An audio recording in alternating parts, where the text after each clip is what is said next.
Elman müəllim, az öncə Sahib müəllim belə deyək ki, Ermənistan keçmiş prezidenti Robert Koçaryanın bir sözünü belə deyək ki, ifadəsini səsləndirdi. Mən də digər bir ifadəsini istəyərdim belə xatırlayaq. Mətbuat konfransı keçirib və qeyd edibdir ki, Zəngəzur dəhlizindən bağlı fikir ifadə edib. Biz də bilirik ki, Azərbaycan və Ermənistan üçün bir çox ölkələr üçün Zəngəzur dəhlizi prioritet məsələdir. Belə bir məqamda Robert Koçaryan qeyd edib ki, TRIP layihəsi Ermənistanın təhlükəsizliyinə təhdiddir. İstəyirdim bu məsələyə bir fikrinizi alaq.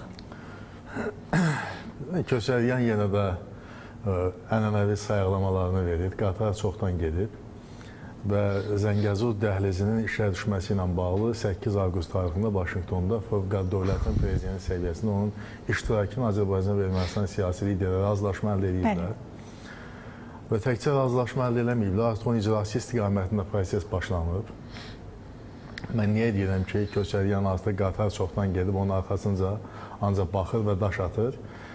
Məsələ ondadır ki, artıq Birləşmiş Ştatlar bu məsələyə prioritet məsələlərdən biri kimi baxır. Təbii. Bu bir. İkincisi, Avropa İttifaqı da Zəngəzur dəhlizi ideyasını müdafiə edir və bununla da bağlı öz mövqeyini açıq şəkildə bildirib.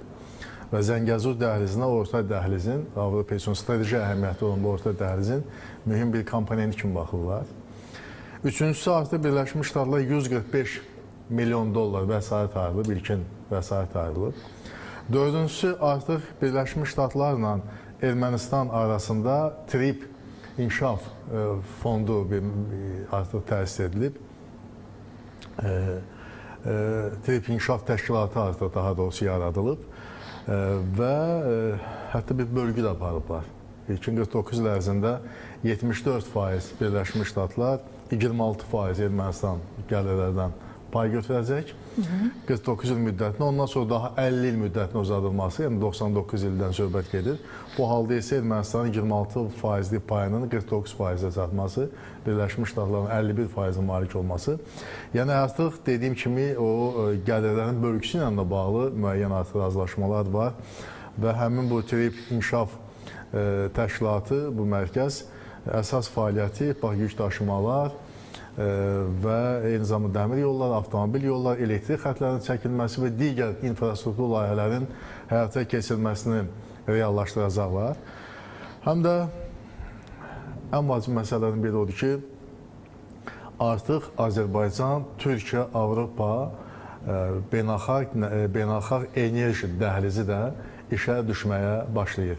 Bilirsiniz ki, Cəbrayılda bununla bağlı 330 kilovat saatlıq bilirsiniz ki, orada bir yarım stansiyada tikilib və Naxçıvanda da analoji yarım stasiyanın tikilməsi 44 kilometrlik məsafədə də o Zəngəzur dəhlizi boyunca da analoji işlərin görülməsi və demək olar ki, bu dəhlizin reallaşması istiqamətində də çox ciddi işlər gedir. Yəni, bax bu Cəbrayıldan ta Ağbəndə qədər o xətt çəkilir, Ağbəndə qədər.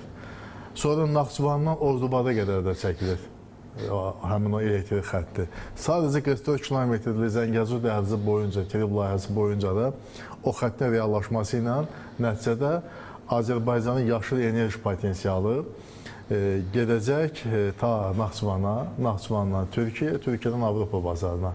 Bilirsiniz ki, bizim bu istiqamətdə Özbəkistan və Qazaxıstanla da müvafiq razılaşmamız var, müqavilə imzalanıb.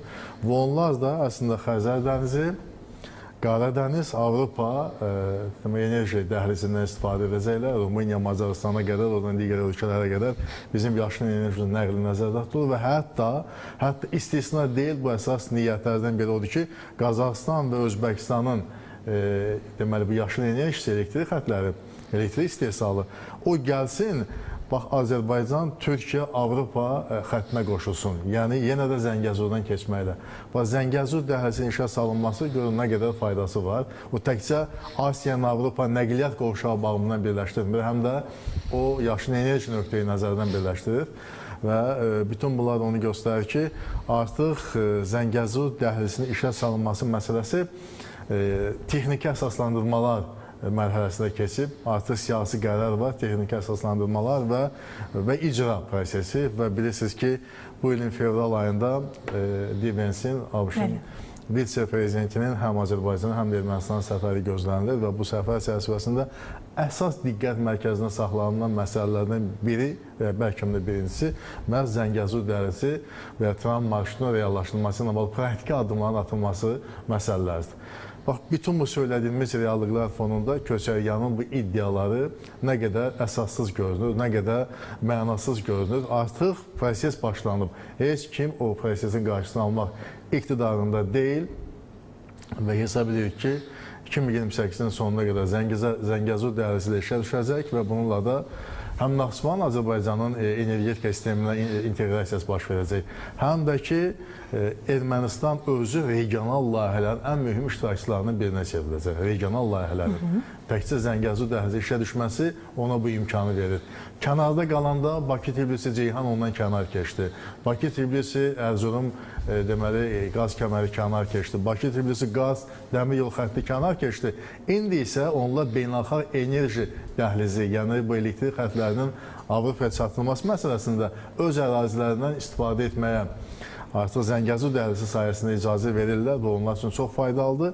Yəni, bayaq hörmətli Sahib müəllimin, həmkarımın dediyi kimi, o erməni hiss eləyəndə ki, onun güzəranı yaxşılaşır, onun dolanışığı yaxşılaşır. O, necə deyəli, orta statistik erməni öz cibində hiss eləyir ki, artıq pulu var və artıq yaşamağa dəyər və övladlarına da istənilən təhsili, sağlamlığı ilə bağlı, güzəranı ilə bağlı məsələləri layiqincə həyata keçmək iqtidarındadır. Bax, onda ictimai fikir dəyişir. Revanşistlərin sıraları seyrəlməyə başlayır və bu proses bu günləri hesab edirəm ki, qaçılmaz prosesdir, qarşısı alınmaz prosesdir və biz də o istiqamətdə gedirik.